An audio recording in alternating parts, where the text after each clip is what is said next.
Hi everyone, thank you for joining me for another week of story time. I'm Mr. Garrett. We're going to start with our weather forecast, so get your weather felt pieces ready.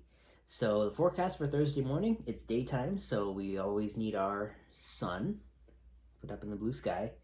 And it's supposed to be kind of rainy this Thursday morning. So first we need our clouds, cover up the blue sky and the sun. But we also have our raindrops coming down. So you can find your raindrops, put those falling down from the clouds. And, of course, we need our tree. Yeah, let's put the tree up there. So you've been checking the last few weeks, and we have a lot of leaves in our tree near the library now. So I'm going to put the green leaves. You probably see a lot of leaves in your neighborhood, too. But check outside near the tree near your house or in your neighborhood and see how the leaves are doing. If they're more than last week, or maybe they're flowers.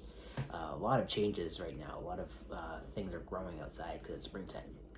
And check outside and see if the weather forecast came true, and move the pieces around as the weather changes. All right, now we're gonna do our story. All right, so the story for this week is called "The Secret of the Egg" by Nicola Davies, illustrated by Abby Cameron. Do you see a picture of an egg on the cover here? Yeah, this big thing. And something's happening right here, too. What is that? Yeah, it looks like the shell is starting to crack. Maybe the animal's about to hatch. I wonder what kind of animal would hatch from this egg. Because eggs come in a lot of different shapes and sizes, and a lot of different animals come from eggs. Not every animal, but a lot of them. So we'll probably see some examples here. Special thank you to the publishers at Graffeg for letting us read the book today.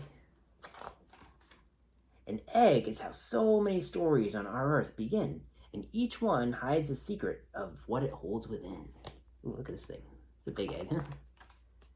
It might be plain or speckled, red or white or blue, perhaps not even egg-shaped, but like a fat corkscrew. Whoa, look at that. That doesn't look like an egg, huh? It looks kind of like almost like a little like twirly kind of piece of pasta or something. I think this is like a shark egg of some sort. Could be like a button, or a purse, or a melon pip, or even like a teeny tiny alien spaceship. Look at that. Oh, so the scientist is looking under the microscope, and she's looking at a very small egg. And it does kind of look like an alien spaceship. It might be squishy like a jelly. Ooh, so not all eggs are hard on the outside. Some of them are squishy. What kind of animal is that? Like a frog of some sort, yeah. Or tougher than a shoe. Ooh, something with claws. Smoother than a china cup, or stickier than glue. Ooh. Yeah, what's that thing, you think? Like a salamander, maybe? Wow, look at that guy. Almost big enough for football. Ooh, I think this is like an ostrich egg. Or smaller than a pin. No egg can ever tell you what it hides within. Look. An egg might be in a puddle that's high up in a tree. Ooh, look, so I have another frog here. And look, all the little eggs on the tree, and they're on this like little goo. Buried underneath the sand. Ooh, I wonder what animals burying in the sand. Or in the big blue sea. Ooh, can you tell which animal's here? Yeah, it's a clownfish, kind of like Nemo. And they're in the anemone. It might be safe inside a nest that's messy, or quite neat. Ooh, so what kind of animal do you think made these nests? I don't know, some sort of bird probably. Or balanced on its daddy's very slowly shuffling feet. Oh, this is just an emperor penguin, I think. It might be one of millions, or laid all on its own. Whoa, so this fish of some sort made a bunch of little eggs. And then this one I think is probably a flamingo or some sort of bird. It could be cared for carefully or simply left alone. So this snake is keeping track of its eggs. But then these eggs belong to, yeah, a sea turtle. So the sea turtle's hatching all the eggs on the beach and leaving them alone. It could be in a pouch. Ooh, that's cool. Or in a mouth. Ah. Another frog. A lot of frogs here in this book. It has all the eggs in the mouth. Or in a tummy belonging to its daddy, not its ever-loving mummy. Ooh, seahorses. Yeah, so the daddy seahorse takes care of the eggs. Bird or fish or platypus, with eggs they all begin, but no egg can ever tell you what it holds within. Ooh, look. For days or weeks or even months, eggs never say a word. But at last there comes a day when their voices can be heard. A crick, a crack, a rip, a pop. Whoa.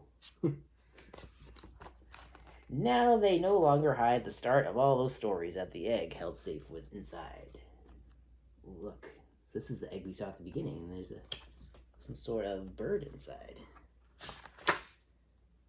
The end. And in the back they have a little puzzle. You can try to match up all the animals and what kind of eggs they lay. The end. All right, now if you want to get your little packet of materials out, we're going to do a little activity together. If you don't have one of these, just get some crayons and a piece of paper, and we'll do a little activity about eggs. All right, so in your packet this week, you'll see that you have an egg, and it's already hatched. So I figured we could do a little picture of what an animal would look like right after it's hatched. So think about maybe what a baby bird looks like. You usually want to look, maybe ask a grown-up for help to find out what a newborn animal looks like. If you want to look online, I'm going to do a baby penguin. So I'm just going to have its clothes, and then after it hatches, I'm going to have the baby penguin inside so you can see what it looks like when it comes out. So I'm going to do just the body like this.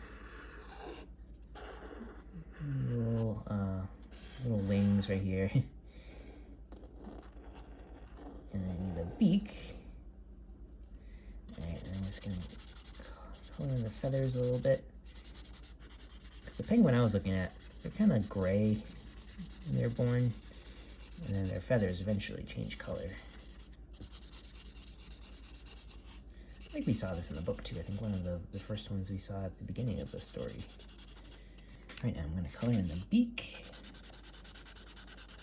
Like a little beak there. I'm going to add the little eyes too. Go over it a little bit so you can see the wings and everything. And just gonna give them little feet too. There we go. So when it hatches, it comes out. So you can do whatever kind of animal you want to learn about. You can look at what they look like when they first come out of their egg. So hope you enjoy the activity. So next week we'll be back at the same time, 10:30 on Thursday on our YouTube channel. We'll have a new book and a new activity. You can stop by the library and get a little packet and get some books and say hi. And I hope everyone has a wonderful weekend. Take care, everyone.